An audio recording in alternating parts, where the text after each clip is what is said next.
Hello guys, आप सबका स्वागत है हमारे यूट्यूब चैनल टेक्नोलॉजी पर। और आज की इस वीडियो में हम लोग देखने जा रहे हैं सीएसएस के बारे में। तो पिछली वीडियो में मैंने आपको सीएसएस के बारे में बहुत सारा चीज़ बता दिया था, मतलब कि सीएसएस को किस तरीके से यूज़ किया जाता है और कैसे कैसे यूज़ किया जाता है। तो आज की वीडियो में आप लोग बेसिकली जो है सीएसएस का जो थर्ड टाइप होता है, मतलब जो अलग से स्टाइल शीट बनाने वाला जो मेथड होता है, और मैक्सिमम टाइम आप लोग उसी मेथड को यूज़ करते हैं। कभी कभी जो है कुछ टेक्स्ट वगैरह, मतलब कोई से टैग में अच्छी तरीके से स्टाइलिंग नहीं कर पाते हैं, तो जो है आप लोग इनलाइन स्टाइलिंग और जो है यहाँ HTML पेज के अंदर ही हेड सेक्शन के अंदर स्टाइलिंग करते हैं। तो अभी जो है अपन लोग एक्सटर्नल स्टाइलिंग जो है, जिसको अपन लोग कुछ और भी बोल सकते हैं, मतलब वो मेरे को नाम है अभी पता नहीं है। तो यहाँ पे जो है वो वाला स्टाइलिंग जो है अपन लोग करने जा रहे हैं। तो इसके लिए सबसे पहले अपने को जो है यहाँ पे जो है मैं सबसे पहले एक HTML का बेसिक वाला जो टैग्स होते हैं वो सब का यहाँ पे एक जो है मेरे पास बेस पड़ा हुआ है। तो यहाँ पे जो है सबसे पहले एक नया CSS का फाइल अपने को बना लेना है। यहाँ पे CSS पे जाना है और यहाँ से लैंग्वेज में CSS सेलेक्ट कर लेना है। अब यहाँ पे CSS का फाइल बन गया है, इसके अंदर अपन लोग कुछ भी लिख देते हैं। सबसे पहले अपन लोग यहाँ पे जो है आपको मैं लिखने का तरीका बता देता हूँ। अब तो जो ये स्टार मैंने लिखा है, यहाँ पे जो स्टार आपको दिख रहा है, ये स्टार का मतलब होता है कि पूरे के पूरे वेब पेज, मतलब पूरे के पूरे HTML के पेज पे जो है ये चीज़ जो भी अपन लोग स्टार के अंदर अपन लोग प्रोवाइड करेंगे वो जो है पूरे पूरे HTML पेज के अंदर वर्क कर देगा। तो यहाँ पे जो है अपने को ये जो एंगल ब्रैकेट्स होते हैं इनको लगा देना है। और इसके बाद देखिए सिंपल सा आप अगर एंटर प्रेस करेंगे उन दोनों के बीच में, तो इस तरीके कुछ फॉर्मेट आपके सामने बन जाएगा। अब इसके अंदर आपको क्या करना है, आपके जो एलिमेंट्स होते हैं, मतलब जो है इसके आपको क्या क्या चीज़ करना है। मान लीजिए आपको इसका हाइट क्या रखना है, इसका विड्थ क्या रखना है, इसमें आजू बाजू से पैडिंग कितनी देनी है, मार्जिन कितनी देनी है, इसका कलर क्या होना चाहिए। तो वो सब चीज़ जो है CSS के अंदर अपन लोग करते हैं। तो आज जो है मैं सोच रहा हूँ कि एकदम बढ़िया सा बेसिक सा अपन लोग जो है HTML का वेब पेज बनाने का स्टार्ट कर दें। तो अपन लोग जो है बेसिक से शुरू करेंगे, मतलब जो है बैकग्राउंड सेट करेंगे अपने वेब पेज का। उसके बाद जो है उसके ऊपर नेविगेशनल्स लगाएंगे, लाइन से अपन लोग जो है लाइन से जो भी चीज़ होते जाता है किसी वेब पेज पे उसको करते जाएंगे। तो अपना जो है वेब पेज डिज़ाइनिंग का स्किल्स जो है धीरे धीरे बढ़ता जाएगा। और आपको कोई प्रॉब्लम होता है, फिर आपके पास कोई डाउट होता है, तो कमेंट सेक्शन में लिख के बता दीजिएगा। तो अभी जो है स्टार के बारे में मैंने आपको बता दिया। तो अभी यहाँ पे अपन लोग पैडिंग डिफाइन कर देते हैं। तो पैडिंग का मतलब क्या होता है, तो सबसे पहले मैं थोड़े थोड़े जो पैडिंग वेडिंग है इनके बारे में भी आपको बीच बीच में बताते जाऊँगा। तो पैडिंग का मतलब बेसिकली होता क्या है ये आपको यहाँ पर से समझ आ जाएगा। तो सबसे पहले मैं यहाँ पे जो है ये वाला जो न्यू 2 लिखा हुआ है इसको सेव कर लेता हूँ, क्योंकि इसको जब तक सेव नहीं करूँगा तब तक ये ओपन नहीं होएगा। और बेसिक सी बात है, जब तक ओपन नहीं होगा तब तक अपन लोग इसको देखेंगे कैसे। तो यहाँ पे जो है यहाँ पे मैं इसको क्या नाम से सेव कर दूँ, तो यहाँ पे अपन लोग एक नेचर के ऊपर बनाने वाले, जैसे कि आप देख सकते हैं एक टर्टाइस है, तो इसी को अपन लोग बैकग्राउंड में डालेंगे तो बहुत ज़्यादा एक्साइटिंग होने वाला है ये वाला जो ट्यूटोरियल है। तो अभी जो है फाइल नेम के अंदर अपन लोग नेचर डाल देते हैं। तो मान लीजिए इसका नाम मैंने नेचर डाल दिया और HTML का टैग तो खुद ब खुद यहाँ से लग ही जाएगा। तो यहाँ पे सेव कर देता हूँ मैं इसको। इसके बाद आपको एक बार रन करके दिखा देता हूँ इसको क्रोम पे। तो क्रोम के ऊपर जैसे ये रन होगा तो आप यहाँ पे देख सकते हैं कि ये जो टेक्स्ट है कुछ इस तरीके का यहाँ पे आपको दिखाई दे रहा है। देखिए इसके आजू बाजू में आपको थोड़ी थोड़ी जो गैप है वो दिखाई दे रहा है और ऊपर की तरफ से भी। तो अभी जो है अपन को इस गैप को हटाना है। तो इसके लिए सबसे पहले आपको यहाँ पे जो है इस जो चीज़ को मैंने यहाँ पे मतलब जो CSS का एक्सटर्नल फाइल बनाया है इसको भी आपको सेव करना पड़ेगा। तो इसको भी मैं nature.css के नाम से सेव कर लेता हूँ। तो नेचर यहाँ पे मैं लिख दूंगा जैसे ही, तो इसको जो है पूरे को पूरे लोअर केस में लिखा है, मतलब जो है इसका कोई भी लेटर कैपिटल में नहीं लिखा है मैंने। तो यहाँ पे सेव कर लीजिए। इसके बाद जो यहाँ पे H रेफरेंस के अंदर जो है यहाँ पे मैं जो इसका नाम प्रोवाइड कर देता हूँ, क्योंकि दोनों सेम जगह पे है तो मेरे को जो है पाथ देने की कोई ज़रूरत नहीं है। अगर आपका जो CSS का फाइल है वो कोई और पाथ में है तो सबसे पहले आप उसके प्रॉपर्टीज़ में जाके उसका पाथ चेक कर लीजिएगा, उसके बाद यहाँ पे जो पाथ है वो प्रोवाइड कर दीजिएगा। तो मेरा तो सेम जगह पे, तो मैं यहाँ पे सिंपल सा nature.css लिख देता हूँ। अब ऐसा लिखने के बाद जैसे ही मैं सेव करूँगा इसके बाद जो है मैं वापस से अपने गूगल क्रोम के ऊपर चले जाता हूँ और यहाँ पर जैसे ही मैं इस पेज को रिफ्रेश करूँगा तो यहाँ पे जो है मान लीजिए अभी मैं पैडिंग जो है वहाँ पे डिफाइन नहीं किया, तो यहाँ पे कुछ भी नहीं हुआ जैसा कि आपने देखा यहाँ पे। तो मैं यहाँ पे अगर पैडिंग डिफाइन कर देता हूँ तो यहाँ पे मैं पैडिंग मान लीजिए 0 डिफाइन कर देता हूँ। पैडिंग यहाँ पे अगर 0 है तो इसको मैं सेव करके एक बार और जो है क्रोम के ऊपर जाके रिफ्रेश करूँगा तो यहाँ पे अभी भी कुछ भी नहीं हुआ। तो सबसे पहले अपन लोग पैडिंग का, तो मतलब इसमें पैडिंग का कुछ खास ज़रूरत था ही नहीं, क्योंकि ये जो जगह था इसमें पैडिंग का मतलब जो है मैं आपको बाद में जब अपन लोग बटन्स और जो है नेविगेशनल लिंक्स वगैरह के बारे में देखेंगे तो वहाँ पर मैं आपको पैडिंग के बारे में बहुत अच्छे से समझा पाऊंगा, क्योंकि यहाँ पे जो है अभी आजू बाजू के बॉर्डर्स नहीं दिख रहे हैं, इसलिए आपको जो है समझ नहीं आएगा कि पैडिंग किस तरीके से वर्क कर रहा है। तो अभी जो है पैडिंग को छोड़ दीजिए। पैडिंग जो है शुरुआत में जब स्टार्ट करें तो आप पैडिंग 0 और मार्जिन 0 रख के स्टार्ट करें, क्योंकि जो है उसके बाद में आप पैडिंग और मार्जिन को अलग अलग कर सकते हैं। तो यहाँ पे जो है पैडिंग 0 कर दिया मैंने, इसके बाद मार्जिन को भी मैं 0 कर देता हूँ अगर, तब आपको जो है डिफरेंस अच्छे से समझ आ जाएगा, क्योंकि मार्जिन से जो है स्पेसिंग आती है और वो स्पेसिंग हट जाएगी, तो आपको अच्छे से समझ आ जाएगा कि मैं यहाँ पे बताना क्या चाह रहा हूँ। तो इसको मैं सेव कर लेता हूँ, इसके बाद यहाँ वापस चलते हैं और एक बार इसको रिफ्रेश कर देता हूँ। तो आप यहाँ से देख सकते हैं कि ऊपर की तरफ जो गेव था और लेफ्ट साइड की तरफ जो गेव था, वो पूरा का पूरा गेव जो है वो हट चुका है। मतलब जो है मार्जिन अपन लोग ने अगर 0 कर दिया तो ये जो पूरा का पूरा पेज था इसमें से मार्जिन हट गई है और ये जो है पूरा का पूरा चिपक गया है लेफ्ट और टॉप से। तो यहाँ पे जो है अपन लोग अगर मार्जिन को बढ़ा देते हैं, मान लीजिए मैं यहाँ पे मार्जिन को पिक्सल्स में भी डिफाइन कर सकता हूँ या फिर परसेंटेज में भी डिफाइन कर सकता हूँ, आपके ऊपर, आप इसको जिस चीज़ में भी डिफाइन करना चाहें।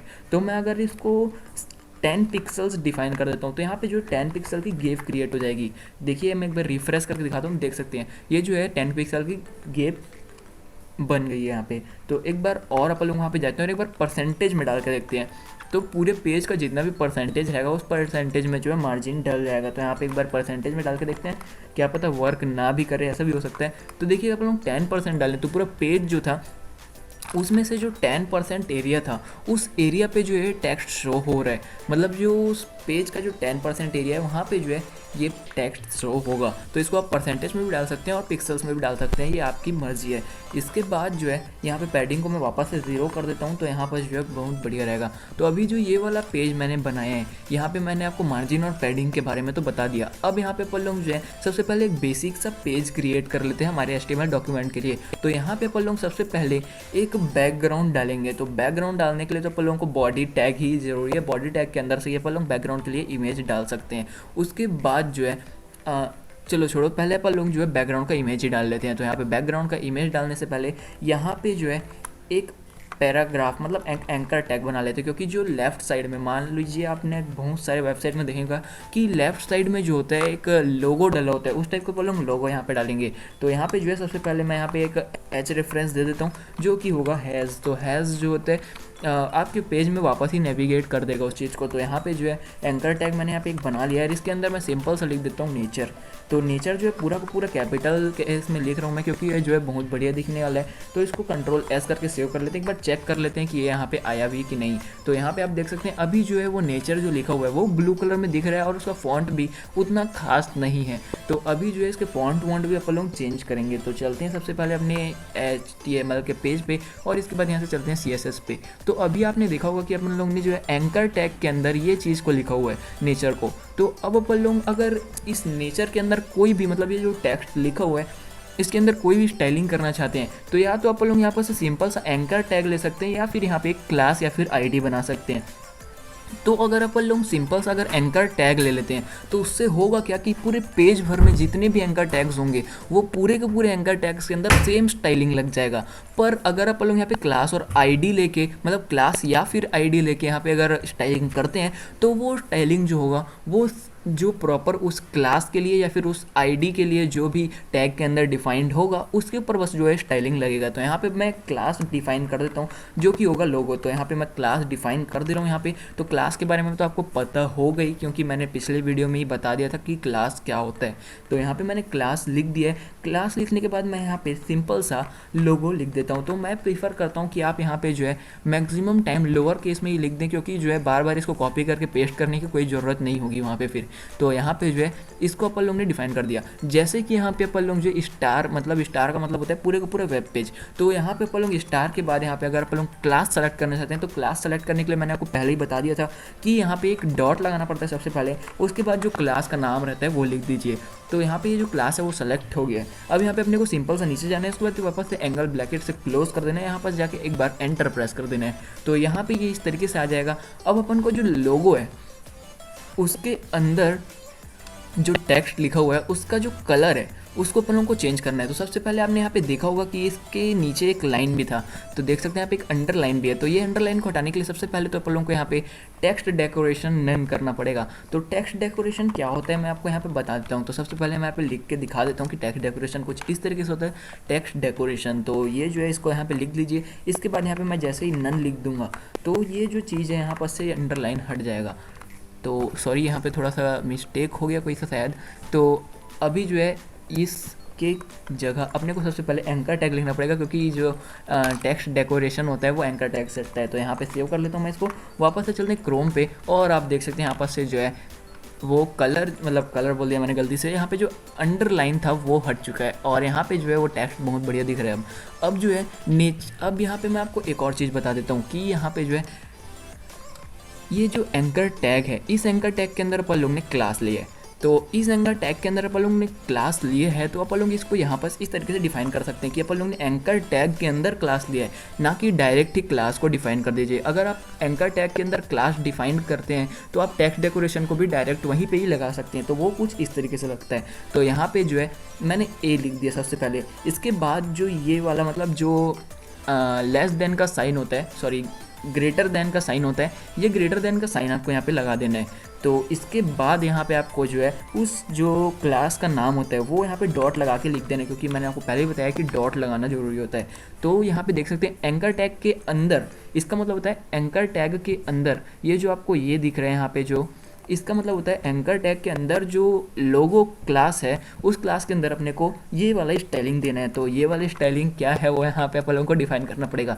तो ये जो इस तरीके से यहाँ पे आप डिफाइन कर सकते हैं। अगर आप चाहें तो एंकर टैग के अंदर कोई पी टैग ले सकते हैं, उस पी टैग के अंदर और कोई टैग ले सकते हैं, वैसे वैसे करके आप इसको ऐसे आगे बढ़ा सकते हैं, आपकी मर्जी है।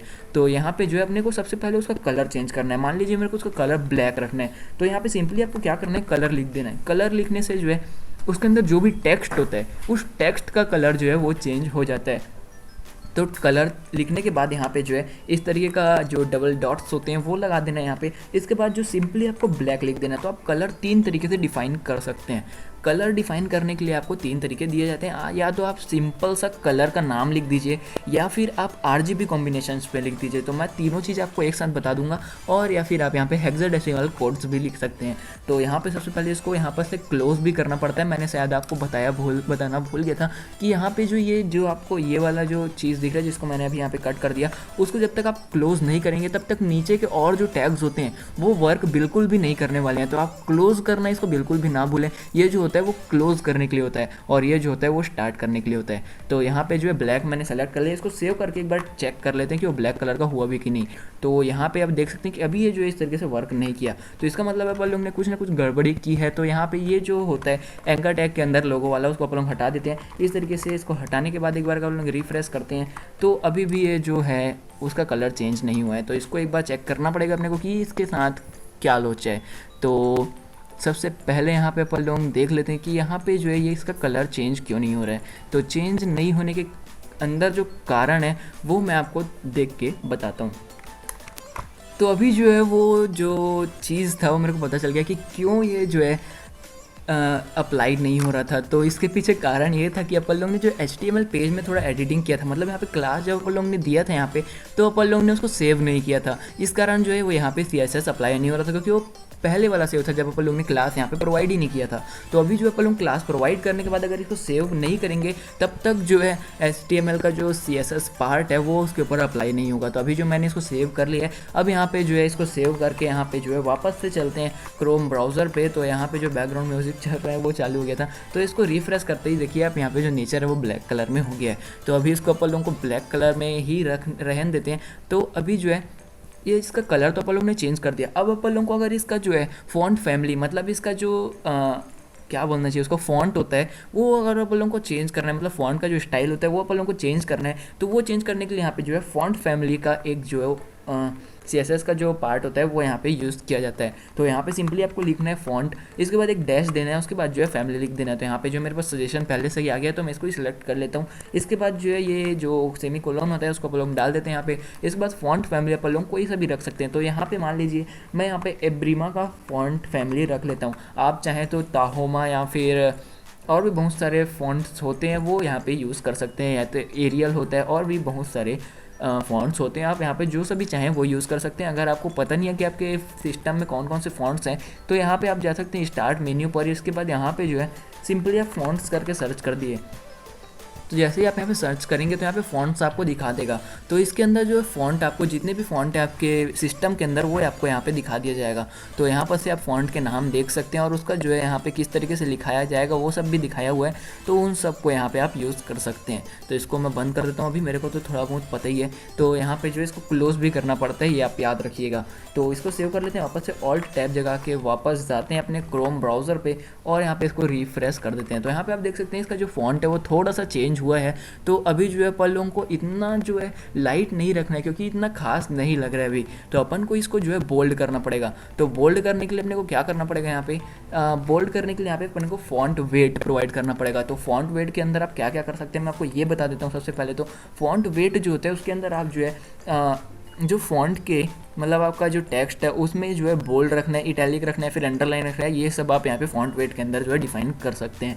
तो यहाँ पे फ़ॉन्ट वेट के अंदर जो है लिख देता हूँ जल्दी से कि अपने को जो है ये टेक्स्ट जो है बोल्ड में चाहिए। तो यहाँ पे फ़ॉन्ट लिख दीजिए, उसके बाद जो है वेट लिख दीजिए। तो यहाँ पे आपको दिखा दिया फ़ॉन्ट वेट, इसमें आपको सिंपली सा लिख देना है बोल्ड। और जैसे ही आप बोल्ड लिखेंगे और यहाँ पे क्लोज़ कर देंगे इसको, उसके बाद सेव करने के बाद वहाँ पे हम चेक करते हैं अगर, तो यहाँ पे जो है अपने को ये जो चीज़ है वो बोल्ड में दिख जाएगा।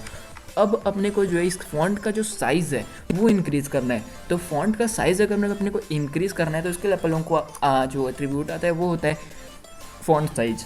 तो ये तो सिंपल सा है, अपने को उतना खास याद नहीं रखना पड़ता इसमें, मतलब जो है एकदम रिलेटेड से नाम रहते हैं। पर जो है यहाँ पे कुछ ऐसे होते हैं जैसे कि फ़ॉन्ट वेट, ये आपको थोड़ा सा याद रखना पड़ेगा। तो यहाँ पे फ़ॉन्ट साइज़ जो है वो तो आसान सा चीज़ है। तो यहाँ पे फ़ॉन्ट साइज़ अपन लोग यहाँ पे पिक्सल्स में भी दे सकते हैं, और जो EM होता है एक टाइप का होता है उसमें भी दे सकते हैं। तो मैं यहाँ पे पिक्सल्स ज़्यादा यूज़ करता हूँ, तो मैं यहाँ पे पिक्सल्स में देने वाला हूँ। तो यहाँ पे पिक्सल्स में अगर अपन लोग यहाँ पे देते हैं कि फ़ॉन्ट का साइज़ कितना होता है, तो मान लीजिए मैं अगर 10 पिक्सल्स दे देता हूँ तो कितना बड़ा होता है एक बार चेक कर लेते हैं। तो इसको सेव कर लेता हूँ मैं, टैब ऑल्ट टैब दबा के यहाँ पे जो है ब्राउज़र के अंदर आ चुका हूँ। तो ये तो बहुत ज़्यादा छोटा हो गया, मेरे को इसको बड़ा करना था, ये और ज़्यादा छोटा हो गया। तो इसको मैं 10 पिक्सल से हटा के 30 पिक्सल्स कर देता हूँ। तो एक बार चेक करते हैं अब ये कैसा है। तो अभी जो है बहुत ज़्यादा बड़ा है, तो इतना बड़ा ठीक है। और मैं एक और चीज़ सोच रहा था कि अपने को जो है ये वाला फ़ॉन्ट साइज़ से ज़्यादा बोल्ड वाला फ़ॉन्ट साइज मतलब फ़ॉन्ट फैमिली चाहिए, तो वो मैं सर्च कर लूँगा अगले वीडियो में। तो उसके बाद जो है अपन लोगों का ब्राउज़र का जो वेब पेज है वो और भी ज़्यादा अच्छा दिखने लग जाएगा। तो यहाँ पे जो है इसका साइज़ आपने देख लिया कि यहाँ पर से इस तरीके से आप जो है साइज़ दे सकते हैं। अब जो है उसका कलर भी अपने देख लिया, फ़ॉन्ट फैमिली भी देख लिया, फ़ॉन्ट वेट भी देख लिया, फ़ॉन्ट साइज़ भी देख लिया। अभी जो है इससे ज़्यादा अपने को एडिटिंग नहीं करना है, करके जो है अभी यहाँ पे इस वाले चीज़ को अपन लोग हटा देते हैं। तो अब अपन लोग जो है बॉडी के टैग को जो है स्टाइलिंग प्रोवाइड करेंगे। तो यहाँ पे सिंपली आपको लिख देना है बॉडी। तो मैंने आपको पहले ही बता दिया था कि अगर आप किसी टैग के ऊपर जो है स्टाइलिंग प्रोवाइड कर रहे हैं तो सिंपली आपको उस टैग का नाम लिख देना रहता है। अगर आप लोअर केस अपर केस इसमें जो है उतना खास मायने नहीं रखता, आप कोई से भी केस में इसको लिख सकते हैं। तो यहाँ पे बॉडी मैंने डिफाइन कर दिया, और यहाँ पे जो एंगुलर ब्रैकेट्स मैंने डाल दिए। इसके बाद बॉडी के अंदर मेरे को क्या करना है कि यहाँ पे जो है एक बैकग्राउंड का इमेज पास करवाना है। तो यहाँ पे जो है अगर मैं बैकग्राउंड का इमेज देना चाहूँ तो यहाँ पे जो है बैकग्राउंड इमेज एक एट्रीब्यूट होता है, वो यहाँ पे अपन लोग डाल देते हैं।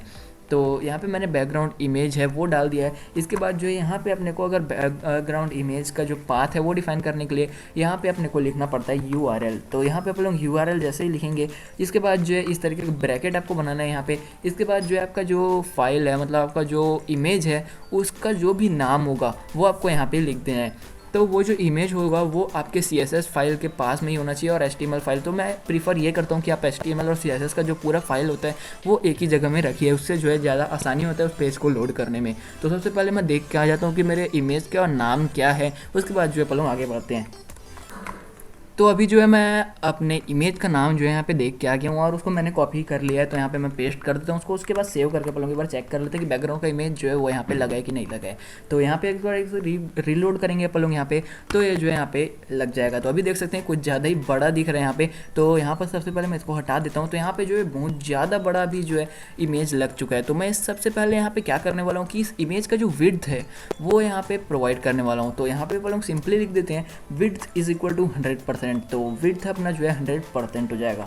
तो अगर अपन लोग परसेंटेज में डिफाइन करते हैं तो ये इसका एक फ़ायदा होता है कि अपन लोग जो है अपने ब्राउज़र को कितना भी छोटा बड़ा कर लें, वो जो है ब्राउज़र के विड्थ के हिसाब से जो है अपना विड्थ डिफाइन करेगा। और अगर अपन लोग पिक्सल्स में देते हैं तो ये जो है एक डिसएडवांटेज होता है कि अपन लोग जो है ब्राउज़र का अगर विड्थ या फिर हाइट चेंज करते हैं तो जो है अपना इमेज का जो है विड्थ और हाइट चेंज नहीं होता है। तो यहाँ पे सबसे पहले मैं विड्थ डिफाइन कर देता हूँ। विड्थ डिफाइन करने से पहले इसको क्लोज करना पड़ेगा। क्लोज कर दिया मैंने यहाँ पे, और यहाँ पे सिंपल से अपन 100% दे देते हैं। तो 100% देने के बाद यहाँ पे ऑल्ट टैब दबा के वापस यहाँ पे जाते हैं और एक बार रिफ्रेश कर लेते हैं।